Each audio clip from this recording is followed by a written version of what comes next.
Este programa se produce gracias al apoyo de Hospital para Perros y Gatos del Dr. Ackerman, con especialidad en cardiología. Su Facebook es Hospital para Perros y Gatos. Su teléfono 52-664-683-7932. Taquería y restaurante Hipódromo.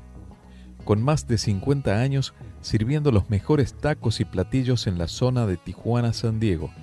Están en Avenida Hipódromo 14.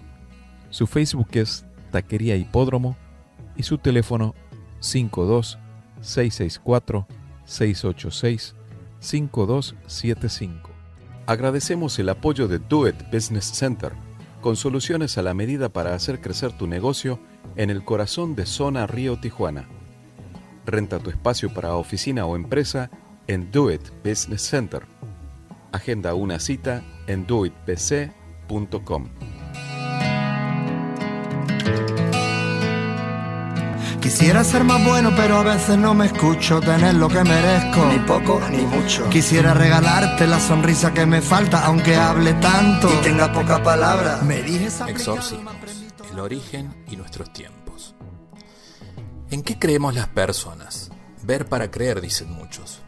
Podemos tener un pensamiento racional, otro que divaga en la duda de acuerdo con nuestra personalidad, y en medio es posible que entre en juego la fe, siempre de la mano de nuestro origen, nuestras costumbres, nuestra cultura, nuestra formación.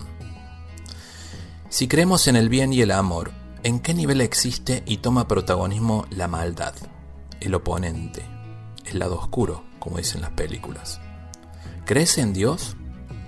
Si la respuesta es sí, ¿qué puntaje podrás darle a tu fe? La comparemos con Google.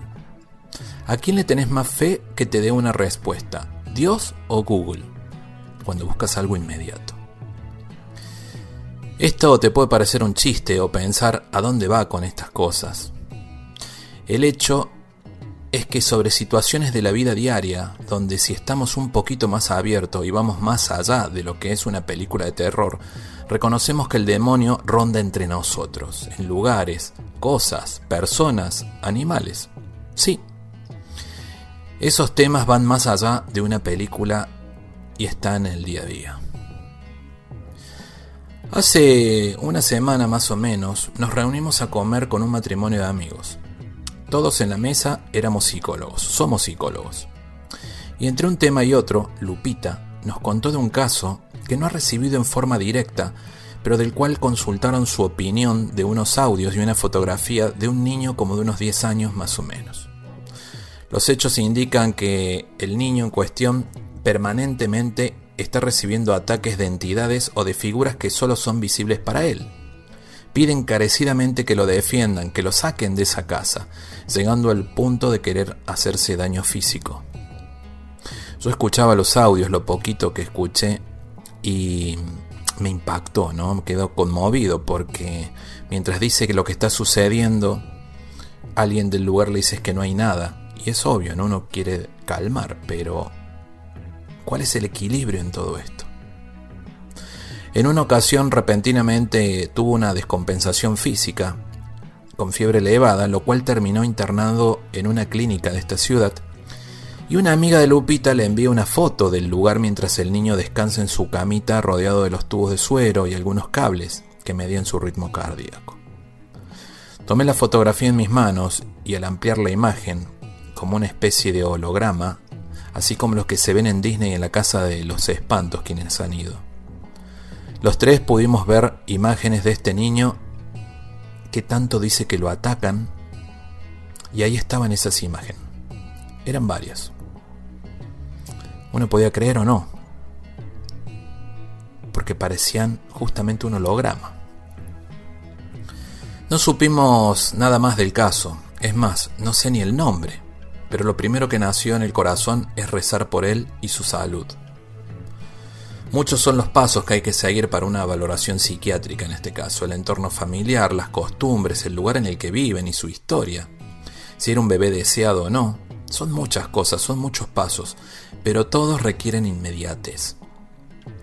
En lo personal pienso cómo ayudarlo, o cómo ayudar a las personas que pasan por una situación similar. Eso me movilizó su historia. Puedo buscar el lado médico y científico, como el lado espiritual y el acercamiento a Dios. Todo es válido con tal del bienestar, en este caso, de él. Por las casualidades de la vida y todo puesto en manos de Dios, cuando todo tiene una sincronía perfecta, pude comunicarme con el padre exorcista Javier Luzón Peña a España, quien hoy nos acompaña. Quédate con nosotros. Buenos días, buenas tardes o buenas noches, dependiendo del lugar y la estación en la que nos escuches. Soy Gustavo Torres y te doy la bienvenida a El Puente, charlas que trascienden. Este puente imaginario que cruzamos reflexionando sobre temas que nos llevan a unir lo espiritual con lo cotidiano, lo visible y lo invisible, el cielo y la tierra, como es el caso de hoy. Estoy transmitiendo desde el filo de América Latina, en la región de San Diego, Tijuana, para RCN 1470, una estación de Grupo Uniradio. En la Argentina salimos por FM Signos 92.5 en la zona norte metropolitana de Buenos Aires y FM La Voz 96.5 en la provincia de La Pampa. En el programa de hoy te voy a dejar tarea, para lo cual te pido que prestes atención y anotes mi Instagram. Estas tareas se van a cursar por esta red social para hacer otro programa junto al invitado de hoy, con todas las dudas que surjan. Tanto en mi Spotify, en donde están todos los programas, como el Instagram, me podés encontrar como Gustavo Torres Podcast. Gustavo Torres Podcast. Ahí me podés escribir. Hoy nos acompaña el padre Javier Luzón Peña, sacerdote exorcista, autor de Las 6 puertas del enemigo, experiencias de un exorcista, también autor de Quo Vadis, Eclesia, ¿a dónde vas, iglesia? Además es premio extraordinario en licenciatura en filosofía, becario del Ministerio de Educación y Ciencia. Durante varios años se dedicó a la docencia universitaria y a la investigación en el campo de la antropología filosófica. Le doy la bienvenida al padre Javier desde España.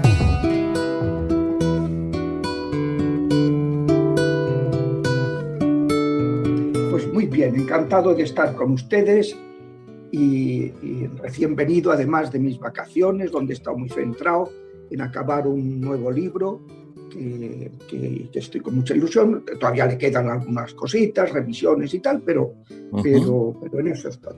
Uy, va a haber que estar esperando hablar, porque hasta el momento, yo tengo entendido, son 2 libros, tiene, ¿no? Las 6 puertas del enemigo y Quo Vadis, Iglesia.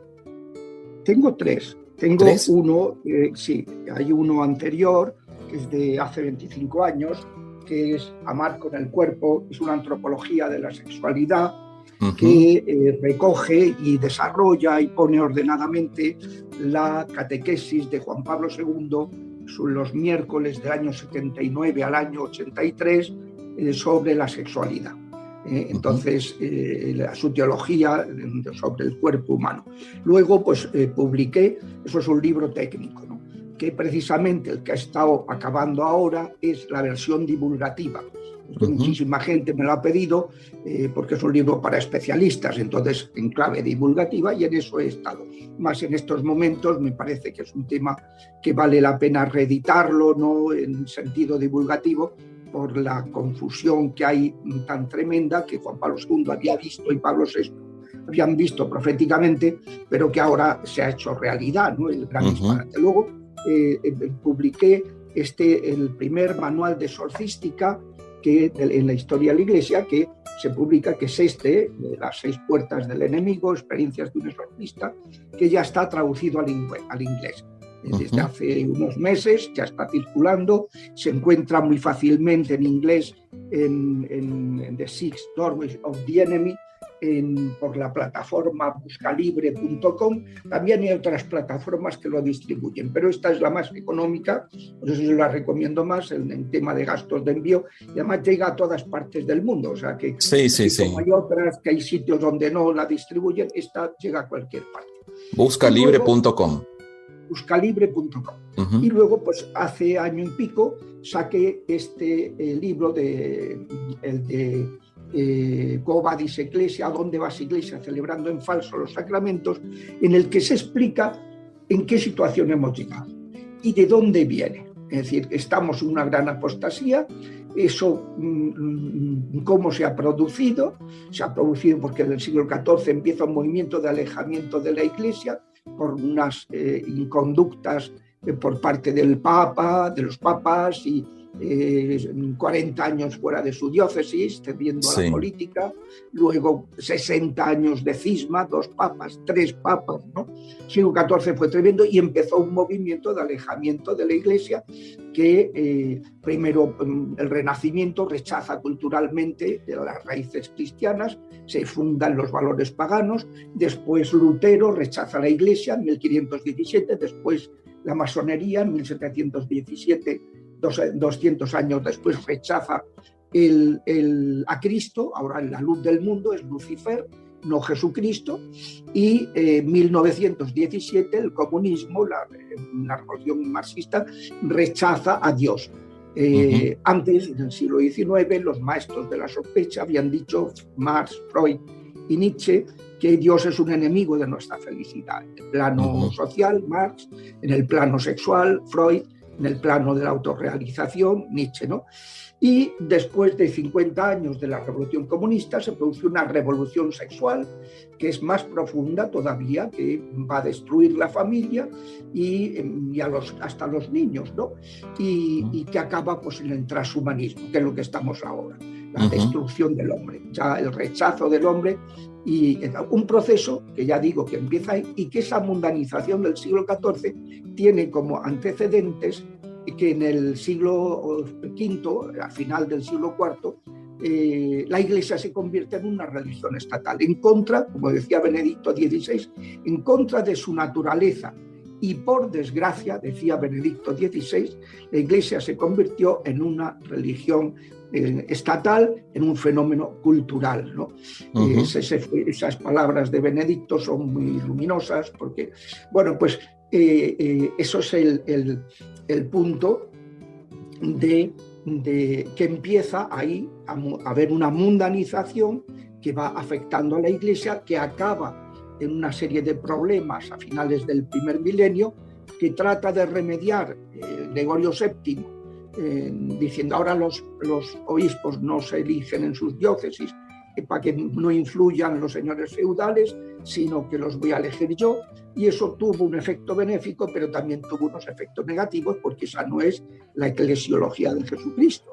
El obispo tiene que elegirlo en su diócesis y no el Papa, ¿no? Una especie de monarca a imagen de lo que era el Imperio Romano. Bueno, total, que todo eso ha generado una situación que sabes que nos encontramos y que se trata de saber sus orígenes para también saber poner los remedios, claro, porque si no quiere remediar eso, pues ese es el contenido de este último libro, y luego pues el que estoy preparando de la antropología de la sexualidad, pues ya en clave divulgativa, que lo que hace pues es explicar el software de la sexualidad humana. ¿Por qué hoy día la gente intenta realizarse sexualmente de una determinada manera? Y claro, el fracaso es monumental, porque claro, el software no lo ha puesto el hombre, lo ha puesto el creador, que es quien nos ha creado.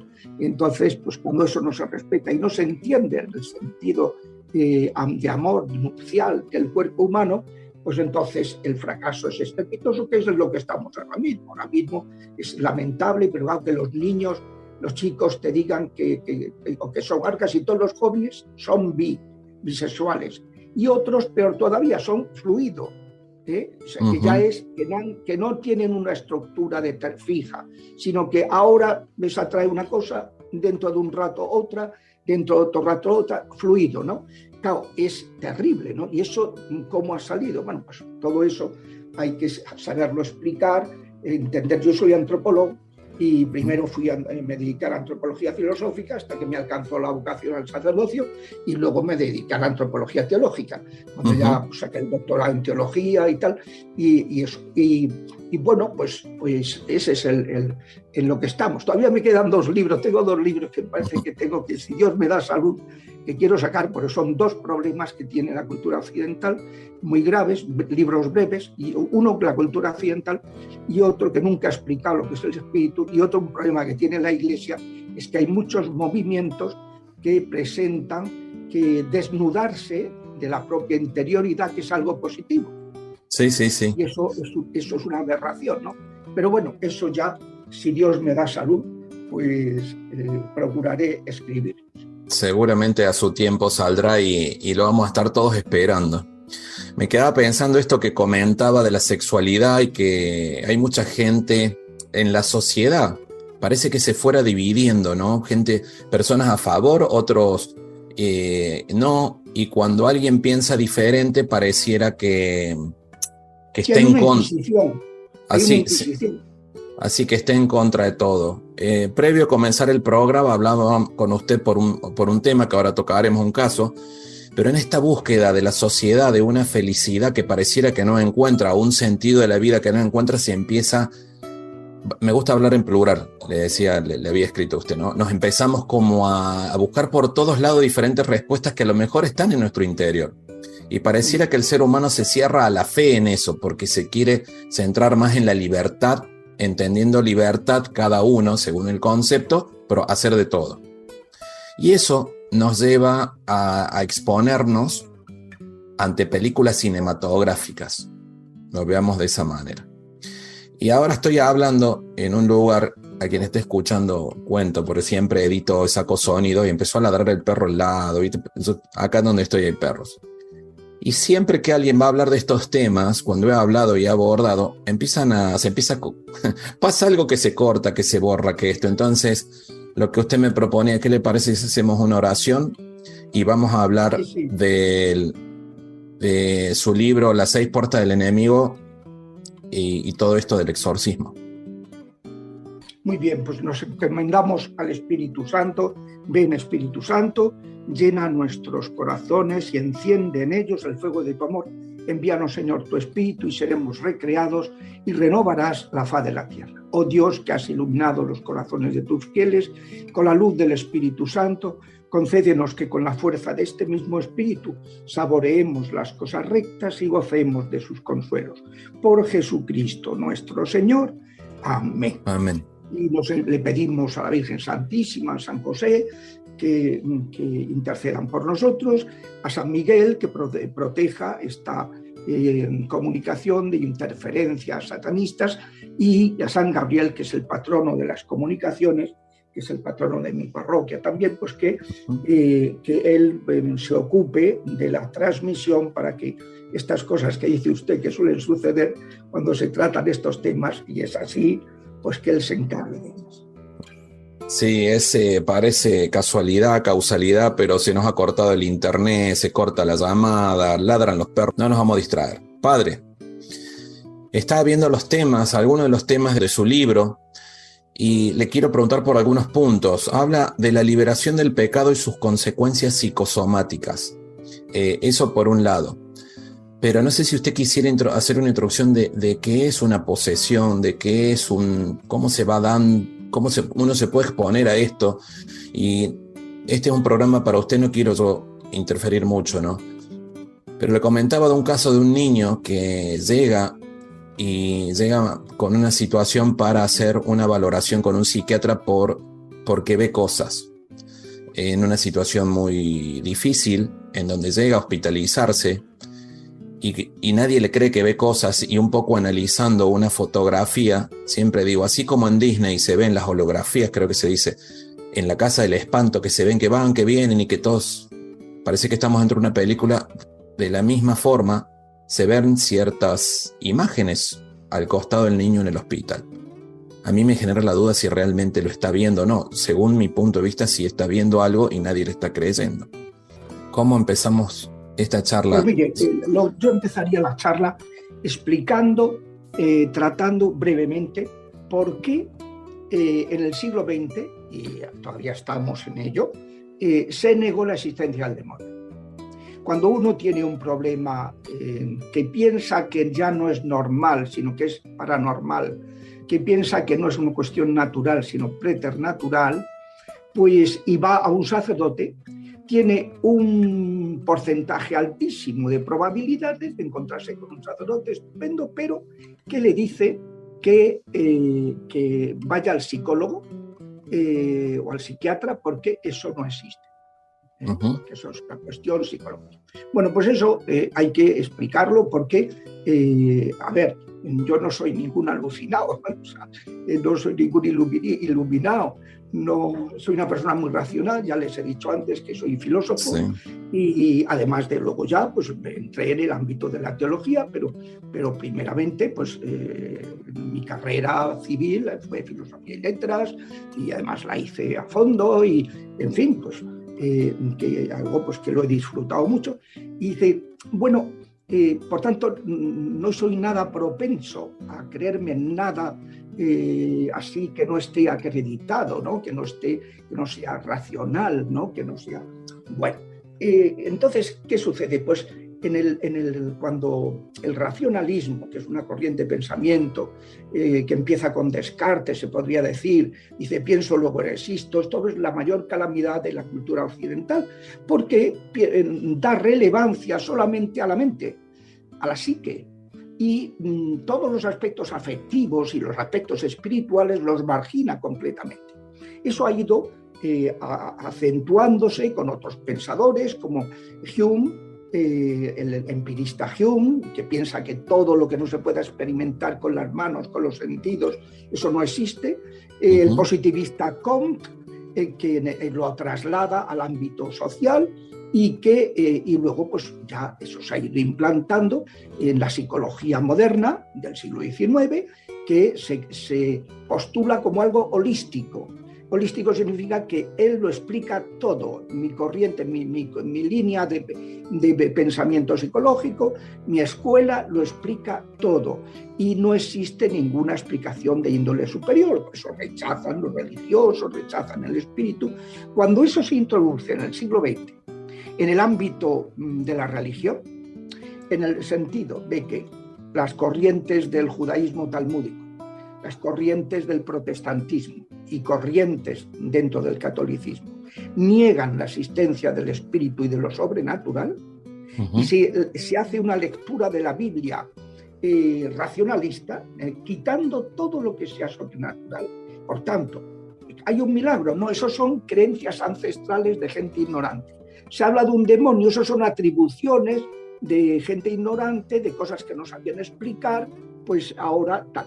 Bueno, cuando eso se introduce en el ámbito de la Iglesia, el efecto que ha producido ha sido terrible. Eso se nota, por ejemplo, tribunales eclesiásticos. Uno pide una nulidad y entonces parece como si el que tuviera la última palabra fuera el perito psicólogo, en lugar de ser el juez eclesiástico.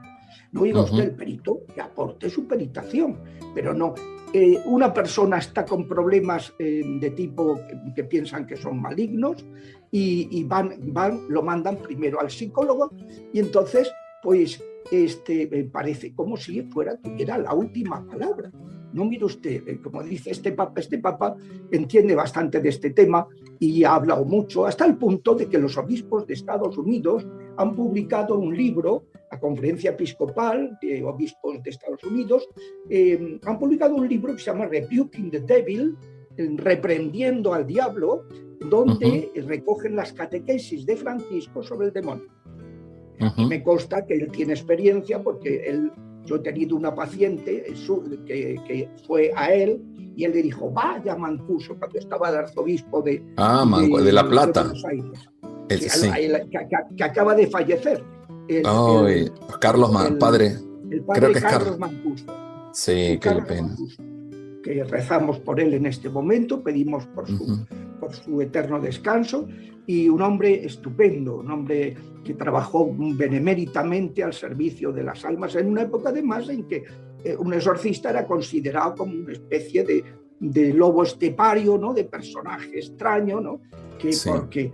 Porque la mayoría de las diócesis, fíjese si el tema es grave, que el Papa ha tenido, este Papa, que escribir una carta a todos los obispos del mundo, a todos, diciéndoles hace 3 años, 4, que por favor, atiendan a la gente.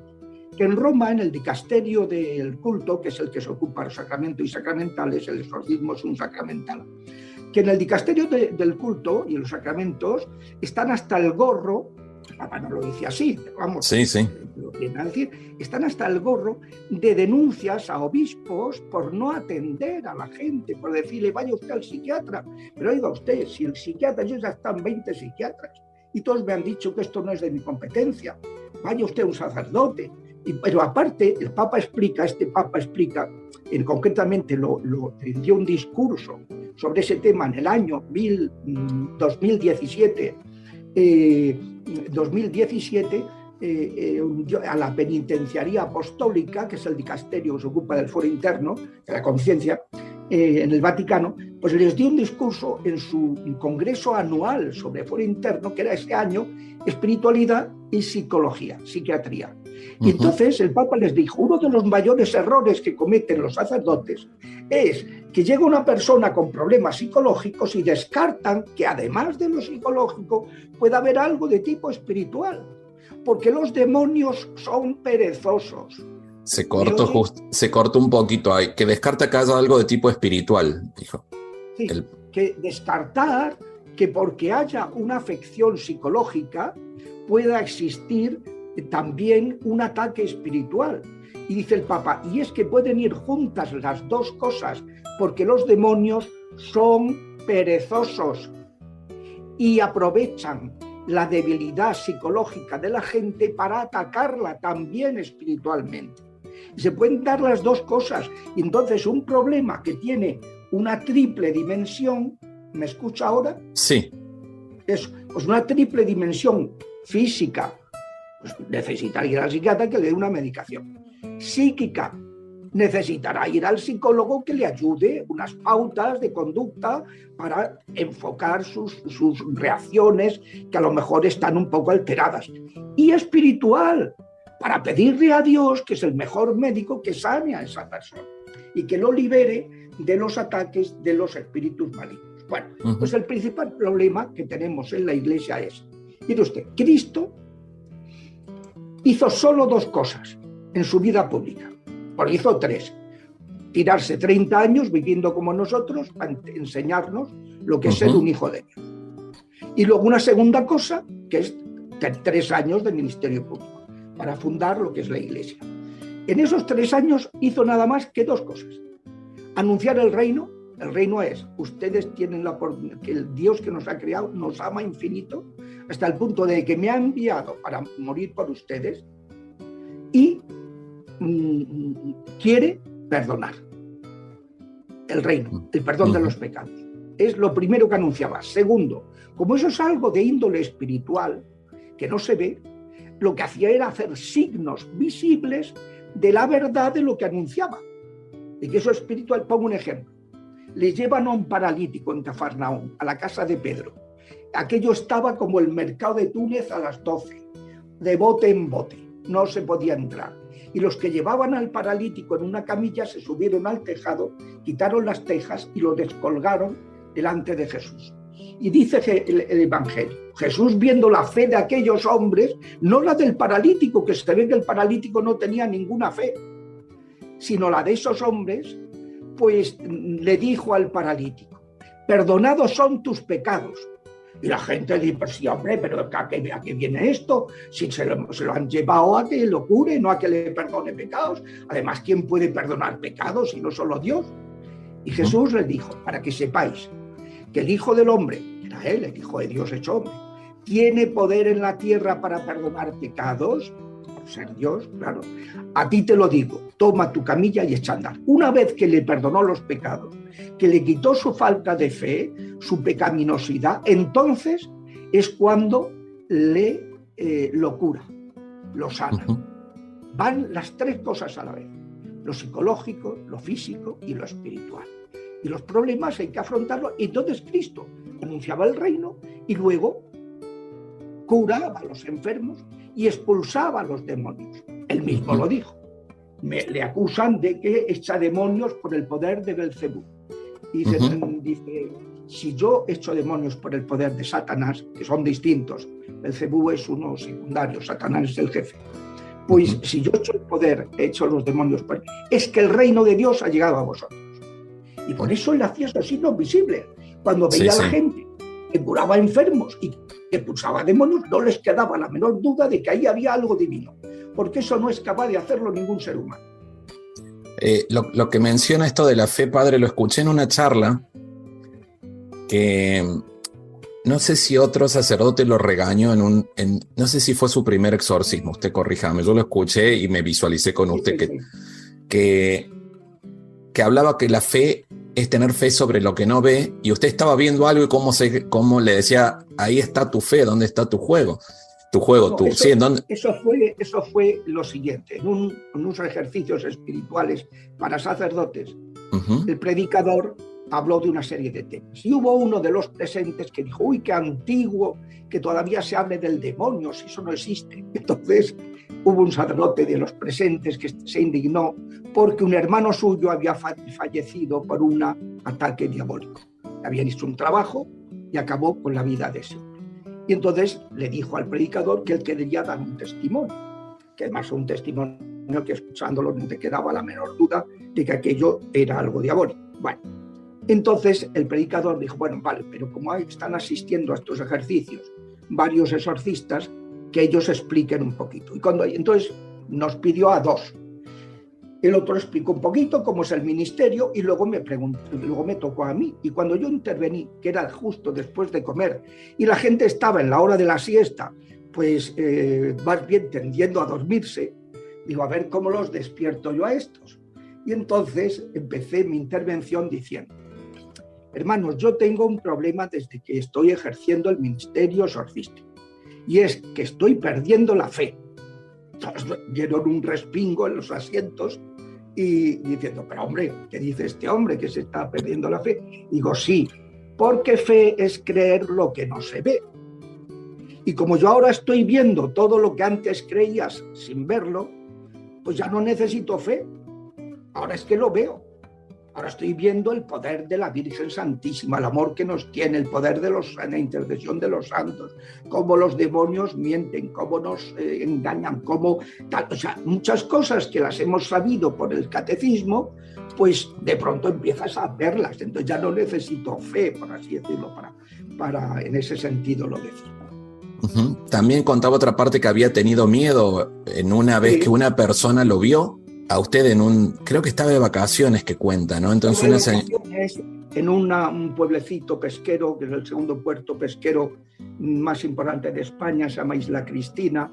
Tengo allí unos parientes que me invitaron a una casa para que pudiera concentrarme y a escribir. Y entonces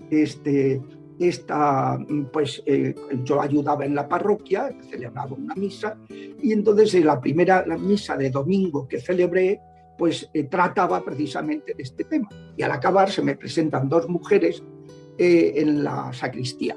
¿Y que queremos hablar con usted? ¿De qué? Ahora se lo diremos en privado. Eché a todo el mundo, me dijeron que esta mujer que estaba aquí era una carismática y otra que ha sentido que tiene que hablar con usted. ¿Y por qué? Y me dijo, pues porque está poseída. Bueno, pues entonces le recé un poquito, efectivamente saltaron los demonios, frené, porque en la puerta estaba aquello, muchísima gente, y no quería yo que se montara un escándalo. Digo, mañana aparecemos en televisión. Y entonces hablé con el párroco habló con el obispo, y el obispo me pidió que por favor en los días de vacaciones atendiera a esta pobre mujer. Y cuando la primera vez que fui a atenderla, estaba confesándola, al acabar de confesarse, estaba dando unos consejos. Y cuando le estaba dando esos consejos, le cambia la voz, le cambia la cara, se le pone voz de hombre y empieza a decirme, ¡qué mentiroso que eres! Que significa qué mentiroso que eres. Y me lo repite segunda vez, y la tercera, y se me abalanzó por encima como un tigre, por encima de la mesa que estaba interpuesta entre ella y yo, se me abalanzó. Y entonces yo había dejado previsoramente la puerta abierta entre el despacho, por si acaso, por si la flies, sí. Porque vete tú a saber qué pasa aquí.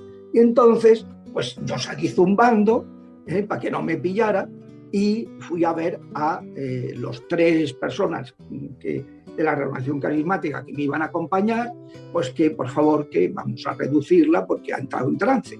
La redujimos, le rezamos y al acabar llamé al sacerdote que nos estaba formando a un grupo de exorcistas. Y le conté, mira lo que me ha pasado, y me echó una bronca monumental. Muy mal, Javier, no tenías que haberte ido de ahí. Y le digo, sí, con el miedo que yo tenía, y que estaba muerto de miedo. Y me dice, miedo, y no se me ha olvidado, el que tienen los demonios de tu poder sacerdotal. A partir de ahora, les dices, en el nombre de Jesús, déjale acabar la confesión. Y los que se van son ellos. Y puedo asegurarle que desde ese día no he vuelto a irme de ningún sitio. Pero sí, eso, claro, tienes que aprenderlo, tienes que saber, te lo tienen que enseñar. Porque si no, y el demonio sabía, que yo no sabía eso. Sí, a mí me vino a la imagen esta película El Rito, que hay una parte que un sacerdote no cree y el otro, y le dijo, ahora como creo también que estás, y bueno, estoy spoilando una película, ¿no? Pero me dio un mensaje muy claro, digamos, me pareció muy claro, más allá de que no la veo como una película de terror, ¿no? No me gusta ver ese tipo de películas, la verdad. El Exorcista y todo ese tipo de cosas. Tiene una parte en donde hablamos, dice la acción extraordinaria de los demonios y habla de los tipos de afecciones corporales prenaturales, ¿no? Como es la infección de objetos, plantas, animales, personas. ¿Cómo vemos esto que por ahí cuando estamos en un lugar y se siente esa energía mala, pesada? ¿O qué nos puede decir referente a este punto que tiene en su libro? Pues mire, el pecado, Dios creó al ser humano en una integridad, una armonía maravillosa. Y así lo relata el Génesis en la primera página, y va diciendo, y creó esto, y era bueno, creó esto, y era muy bueno, creó esto. Y cuando en el capítulo 3 cuenta el pecado original, es cuando todo se trastoca.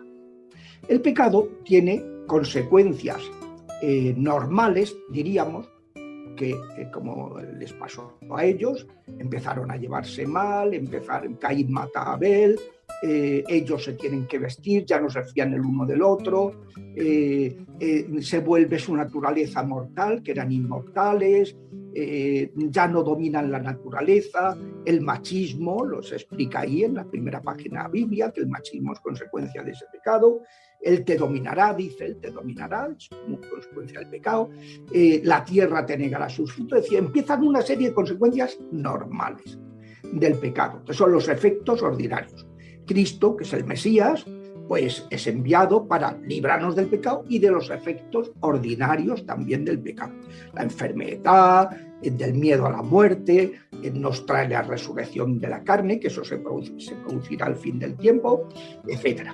Bueno, pero también hay determinados pecados que pueden provocar, propios o ajenos, que pueden provocar efectos extraordinarios, llamados preternaturales, que son 7. La infestación de lugares, la infestación de objetos, la infestación de plantas o animales, y luego 4 a las personas. La vejación, lo que le pasaba al Padre Pío, a San Juan María Vianney, que lo atacaban por la noche, le pegaban palizas, son ataques externos. Es lo que dice el libro de Job en el capítulo 1. En segundo lugar, a las personas, la llamada opresión o influencia, ya es algo más íntimo, ya son enfermedades, ya son generar rechazo ante los demás, ya es un sentido de pesimismo, de negatividad, o sea, cosas más íntimas.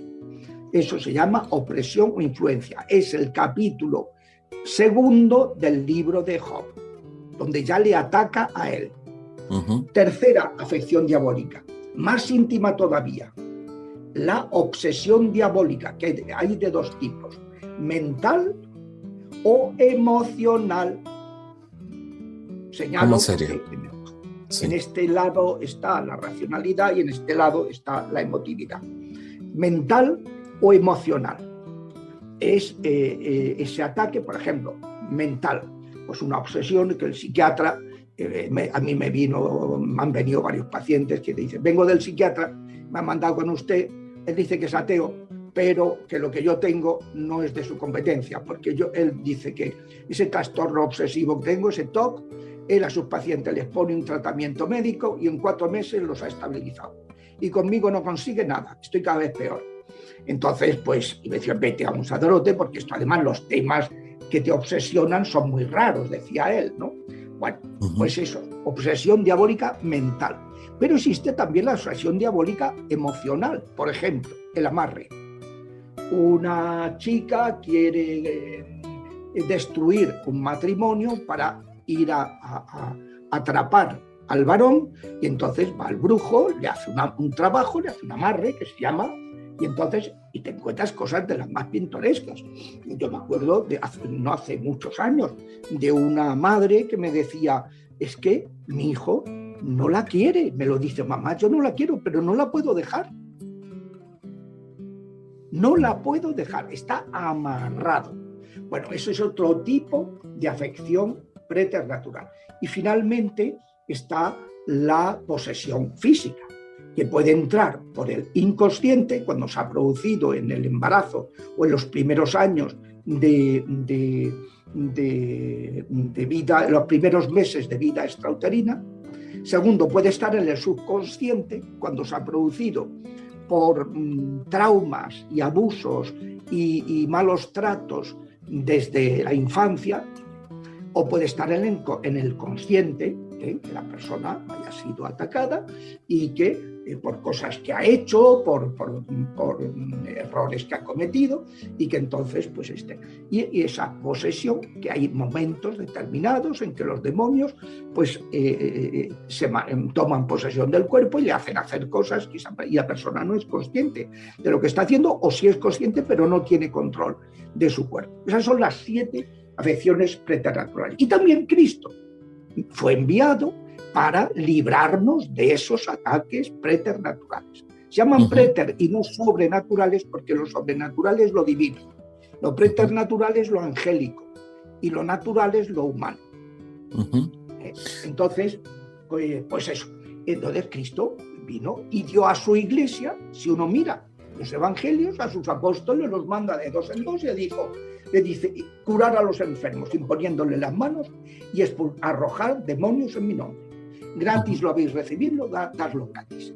Y cuando se va a los cielos vuelve a repetirse. Y uno dice, por ejemplo, ¿qué es el báculo del obispo? El báculo del obispo acaba en forma de serpiente. El báculo es el poder que Cristo ha dado a su iglesia sobre los demonios. Vinieron 3 preguntas, a ver si nos acordamos.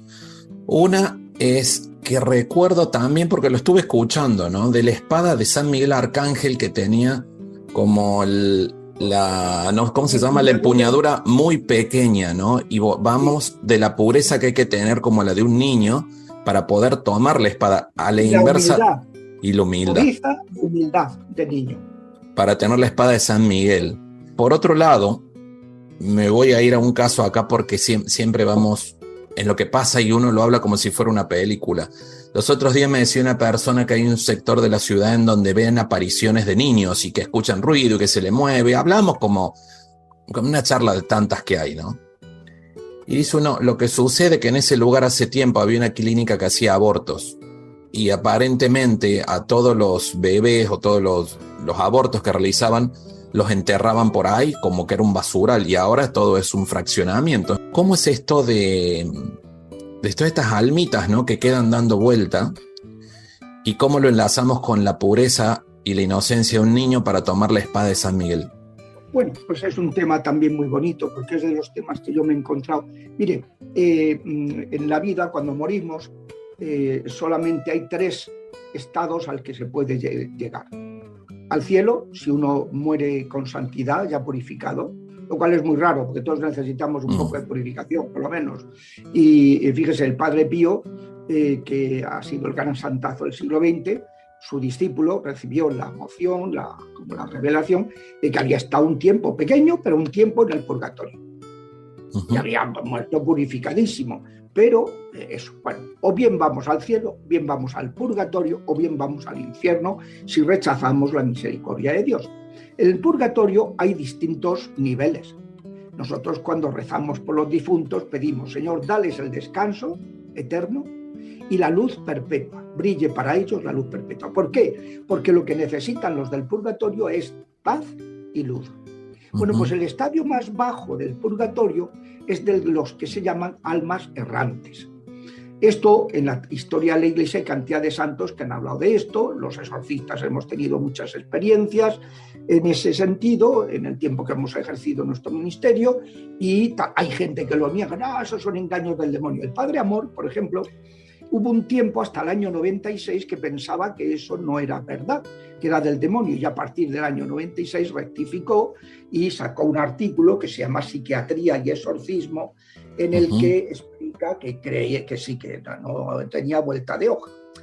Pero entonces no es que sea un estado intermedio, no, es un modo de estar en el purgatorio. Eso le puede pasar a adultos, como yo me he encontrado, me acuerdo, el primero era un señor de la Edad Media, que era médico, que había hecho varios abortos y que había asesinado al dueño del castillo.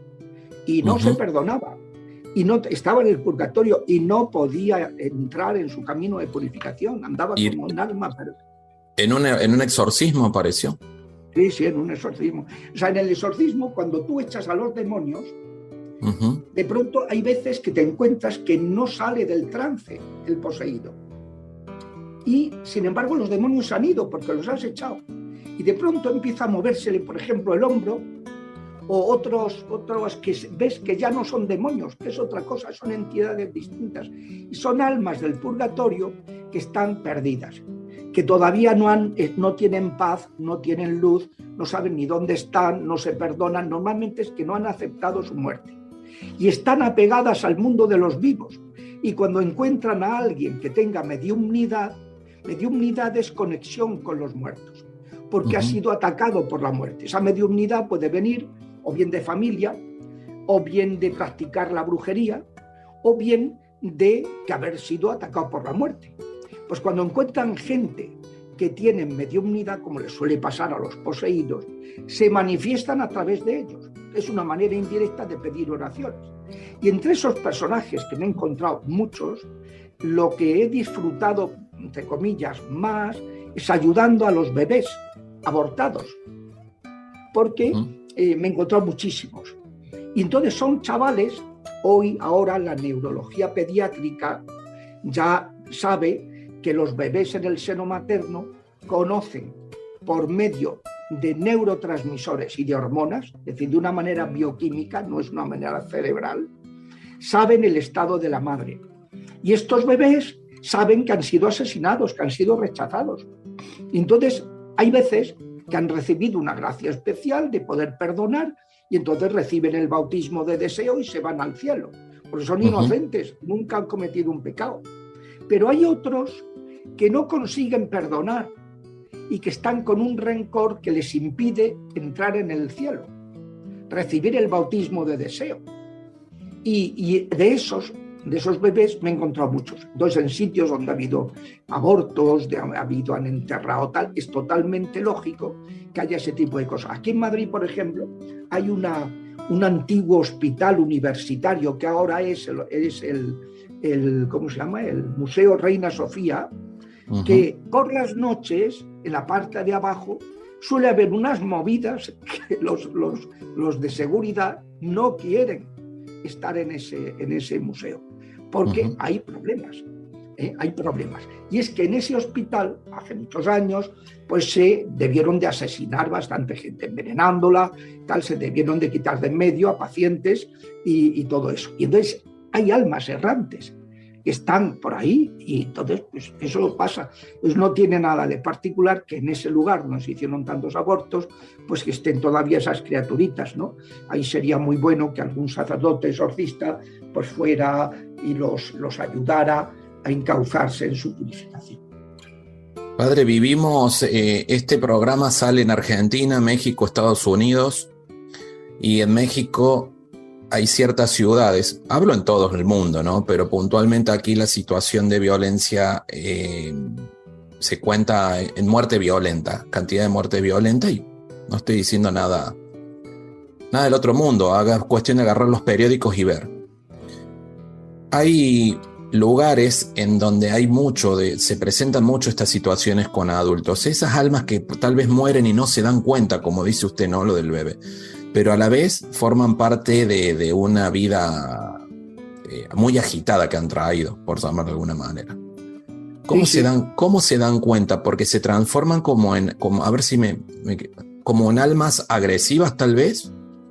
Sí, es que, a ver, mientras no nos hemos purificado de las consecuencias de nuestros pecados, cuando un alma muere y se salva, porque el que juzga es Dios, al morir somos juzgados, no hay reencarnación. Somos juzgados y Dios sabe si estamos abiertos a la misericordia o no. Otra cosa es que el interesado esté preparado para conocer la sentencia. Entonces, hay almas que han sido salvadas, pero todavía no han aceptado su muerte, están apegados al mundo de los vivos.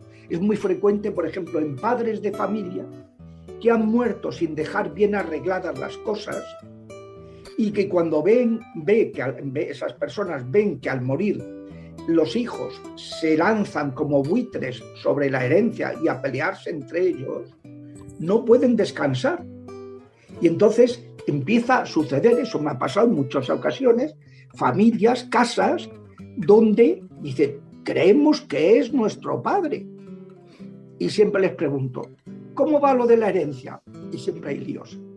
Siempre hay líos. Entonces, pues a veces pasa eso, son gente que no tiene paz, no tiene descanso, sigue apegado, está como queriendo solucionar lo que no ha resuelto en vida. Otras veces son gente que ha sido asesinada. Me acuerdo cuando estuve en Ecuador dando un curso de exorcística en la diócesis de Santo Domingo de los Áchilas, los Colorados, en un exorcismo, en una oración que hicimos, pues salió precisamente una chica que un muchacho de 34 años que había sido asesinado. Le pregunté, bueno, ¿pero de qué has muerto? ¿De un accidente? Y me dice, ¿qué accidente? Me asesinaron, tal, y no perdonaba, y como no perdonaba no se podía ir para el purgatorio, o sea, no se podía encauzar en su purgación, estaba en el purgatorio, pero no había aceptado su muerte todavía, estaba rechinando, ¿no? Y así pues con adultos y con pequeños, o sea que una de las cosas más conmovedoras es eso, encontrarse incluso niños de 2 días desde su concepción, que con la píldora del día después murieron. Y no perdonan al farmacéutico, no perdonan al papá y a la mamá. Y no puede, hasta que no perdonan, yo lo que he hecho siempre ha sido ayudarles a perdonar, explicándoles que si perdonan, le quitan al demonio poder de dañar y que hagan eso a otros. Y entonces los chavales, cuando se dan cuenta de eso, perdonan y se van para el cielo. Es una maravilla, porque lo ves cómo se van, ¿no? Y descansan, le cambia la cara al poseído, a través del cual se está manifestando el niño o la niña, ¿no? O sea que... Y siempre, que es curioso, tienen un ángel de la guarda al lado. Desde el primer instante de la concepción, cada ser humano tiene su ángel de la guarda. ¿Sabe que pienso en qué situación hemos llegado? No me quiero desviar de tema, ¿no? Pero yo no estoy a favor del aborto. Sinceramente, creo que más cuando uno conoce el amor de un niño, de un hijo, una mirada, cambia todo eso. Pero digo, ¿a qué punto hemos llegado? Porque normalmente las personas, cuando uno habla, y hablamos de que estamos al favor de que el cuerpo de uno, la decisión de uno, y yo respeto a cada uno en su lado, ¿no? Sin embargo, muchas personas que he conocido ese punto también parecieran espirituales, como quien diría cuidar a los animalitos, tienen acciones muy buenas también, pero pareciera negarse a creer este tipo de situaciones. Sí, pero eso, como decía el monseñor Munilla en la JMJ que acabamos de tener, pues decía que ecología sí, pero ecología integral, que no tiene sentido que estés defendiendo a las ballenas y que no desciendas a los niños. Dice, él contaba como en una reunión que había todo tipo de personas, hubo unos que cuando le explicó, dice, bueno, pero es que ballenas hay muy pocas y niños hay muchos. Hasta ese punto llegaron a contestarle. Pero claro, llega un momento cuando las personas pierden el norte, no se dan cuenta de la dignidad de cada ser humano, que es una persona, es un hijo de Dios, que eso no lo es una ballena, pues entonces claro, pues, llega hasta el disparate de defender la vida, que está muy bien, por supuesto, defender la vida de las ballenas, son criaturas de Dios, y decir que no hay que defender la vida de todos. Sí, eso es una situación terrible. Padre, veo a la Virgen de Guadalupe a su costado y sé que juega un rol muy importante en los exorcismos cuando un hijo llama a su mamá, venía a defenderme rápido. ¿Cuál ha sido el exorcismo que nos pudiera contar, en donde se manifestó la Virgen, que a lo mejor fue algo muy difícil, que fue como quien diría, no es la ley del último recurso? Yo me imagino ya uno, a ver, bueno, ¿cómo salgo de esta situación? ¿Cómo ayudo a esta persona? Pues mire, cuento dos cosas. Como además ya vamos regular de tiempo, pues cuento dos cositas. Una fue cuando, estando en una misa con un compañero sacerdote de otra diócesis, aquí en Alcalá de Henares, que es otra diócesis al lado de Madrid, pues estábamos teniendo la misa, y al acabar oramos por la sanación de los presentes. Y había una mujer poseída, que no deben asistir a ese tipo de cosas, porque entonces se ponen en evidencia y nadie tiene por qué saber que está poseída. Y entonces, pues, saltaron sus demonios, y aquello era una cosa terrible. Entonces el sacerdote me dijo, hombre, tú que eres exorcista, ¿por qué no os la lleváis y le rezáis un poco? Y dijo, pero mira, yo no soy exorcista de esta diócesis. Y digo, bueno, es igual, pero tú rézale algo, porque total, que el marido, otros auxiliares del sacerdote, un servidor, nos fuimos a una salita y estuvimos rezando. Y llevábamos como hora y cuarto por ahí y no se iban los demonios. Y entonces, pues hice como he hecho siempre, cuando en los momentos más apurados, pues llamar a la madre, llamar a la Virgen, tocarle y decirle, madre, mira la situación, échanos una mano, dile a San Miguel que nos oriente. Y de pronto veo que cierra el puño la mujer y digo, me va a pegar.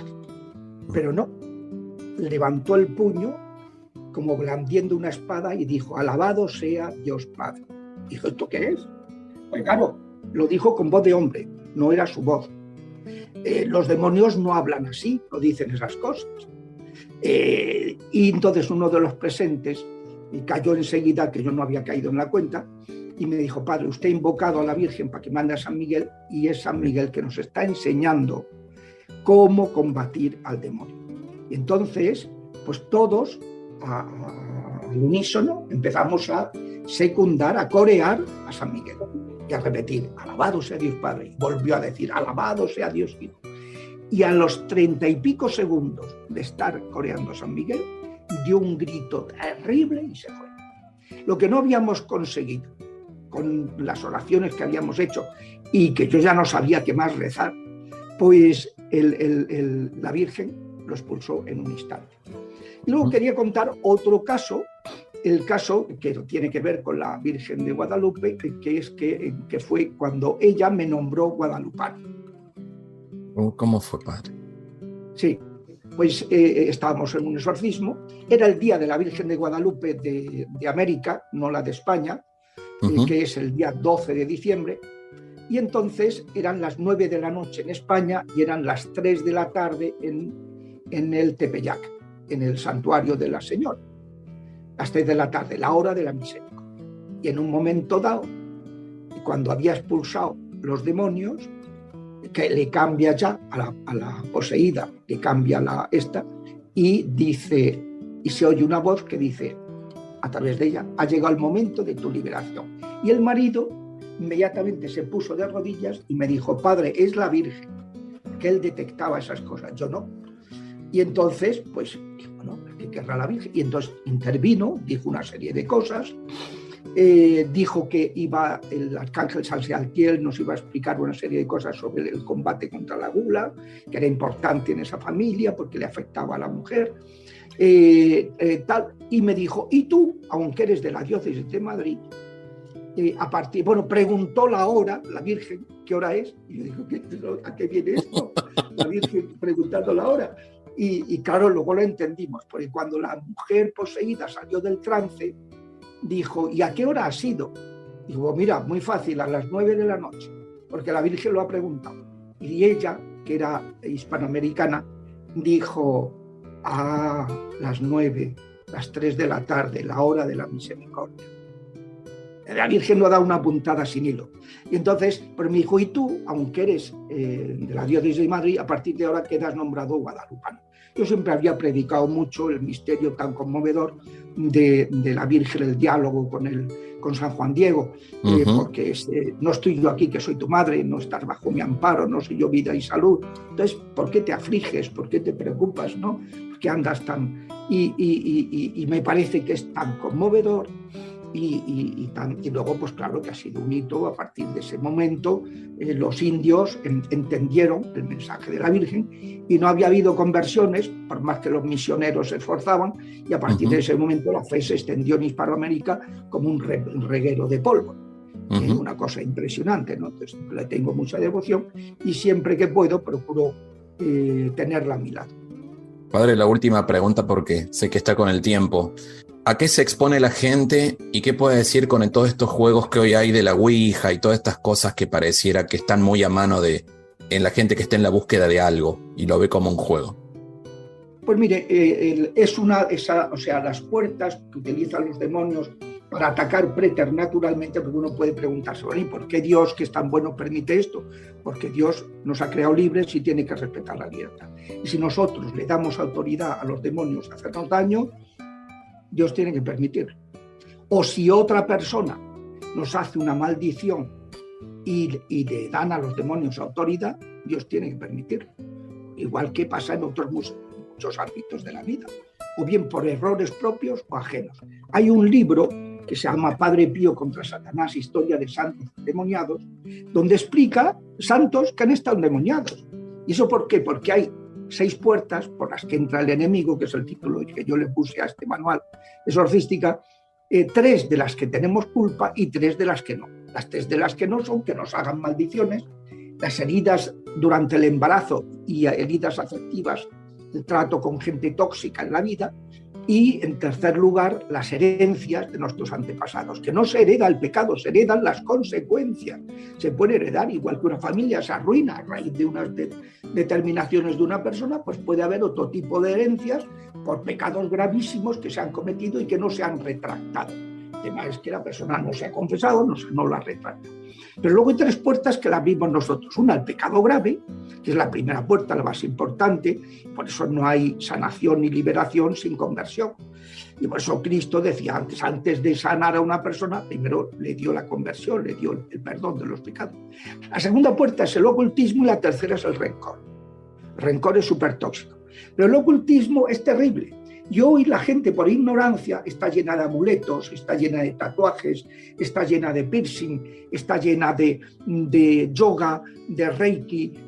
Hoy me escribía una persona, pues claro, como yo doy charlas, pues la gente me escribe y me consulta cosas. Me decía, oiga, es que fui a un osteópata y veo que tenía allí unas cosas de reiki. Y le dije, oiga, que yo soy católica, no quiero reiki. No, es muy bueno y tal. Usted me está haciendo reiki. No se preocupe. Y le estuvo haciendo reiki. Y empezó a notar la mujer que cuando salió le desapareció la migraña, pero empezaron a pasarle todo tipo de desgracias. A ella, a su madre que vivía con ella y a todo su entorno. Claro, porque el reiki es una invocación de la acción de los demonios. Te quitan uno y te meten 3. Como decía a mí una poseída, que me dijo, me llevaron al brujo de tal pueblo, de aquí al lado, salí caminando, porque le habían hecho un hechizo y estaba paralítica, salí caminando, pero me quedé poseída. Hice mala hora. Me quitaron la parálisis del hechizo que me habían hecho. Tenía que haber ido al sacerdote. Entonces, bueno, pues, pero claro, si los sacerdotes no creen en eso, como pasa en muchos casos, y no te atienden, pues claro, la gente acaba en los brujos, que es terrible. ¿No? Sí, qué bueno que dice eso, sí. Cerramos con una breve oración, por favor. Muy si bien. Puede ser. Pues sí, que el Señor, Dios todo misericordioso, derrama tu bendición sobre estas personas que vayan a participar en este programa, bendícelas, sánalas, libéralas, protégelas de todo ataque del enemigo. Te lo pedimos a ti, que eres Padre misericordioso, que has sacrificado a tu propio Hijo para liberarnos y sanarnos y perdonarnos y darnos así el don del Espíritu Santo, santificador, el don de la libertad y de la vida. Te lo pedimos por la intercesión de Santa María, nuestra Madre, que aplasta con su planta la cabeza de los impíos. En el nombre del Padre, y del Hijo, y del Espíritu Santo. Amén, amén, amén. Pues un gusto estar con ustedes. Quiero darle las gracias al Padre Javier Luzón y un fuerte abrazo transoceánico hasta España con este tiempo tan valioso que compartió con nosotros. También gracias a vos por acompañarme, pidiéndote que me sigas en Instagram como Gustavo Torres Podcast, al igual que te suscribas con el mismo usuario en Spotify. Me despido con una canción con la que me identifico en las batallas día a día que todos tenemos. Y recordá algo, si sos muy racional. Esta semana alguien me dijo, 1 más 1 es 2. Pero si a 1 más 1 le sumás Dios, te da un número infinito. Que Dios te bendiga y nos vemos la próxima semana. Chau, chau. Lucha de gigantes con 10, el aire en gas natural. Un duelo salvaje advierte lo cerca que ando de entrar en un mundo descomunal. Siento mi fragilidad.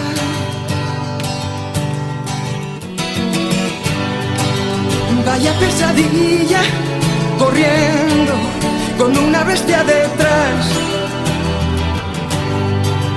Dime que es mentira todo, un sueño tonto y no más. Me da miedo la enormidad, donde nadie oye mi voz. Deja de engañar, no quieras ocultar que has pasado sin tropezar. Monstruo de papel, no sé contra quién voy. ¿O es que acaso hay alguien más aquí? Creo en los fantasmas terribles de algún extraño lugar, y en mis tonterías para hacer tu risa estallar. En un mundo descomunal siento tu fragilidad. Deja de engañar, no quieras ocultar que has pasado sin tropezar. No. Monstruo de papel, no sé contra quién voy. Pues que acaso hay alguien más aquí.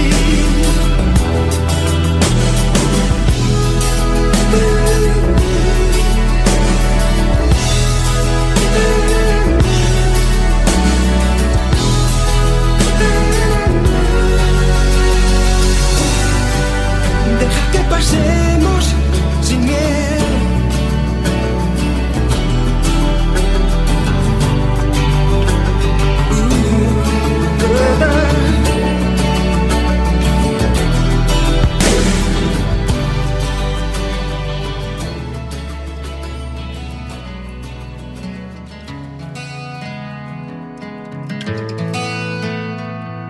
Quisiera ser más bueno, pero a veces no me escucho tener lo que merezco. Ni poco ni mucho. Quisiera regalarte la sonrisa que me falta, aunque hable tanto y tenga poca palabra. Me dijes aplicado y me aprendí toda la teoría. Quisiera no fallarte, te lo juro por mi vida. Menuda tontería, mi vida que no es mía. La vida es solo un préstamo que dura un par de días. Me dije si me caigo, me sacudo y me levanto, pero hay días, créeme, que cuesta contener el llanto. Quisiera ser tu hombro, tu escudo, tu alegría, y no ser el empuje de la lanza que te pincha. Y aunque a veces no conozca el que era antes, intento no olvidar lo importante.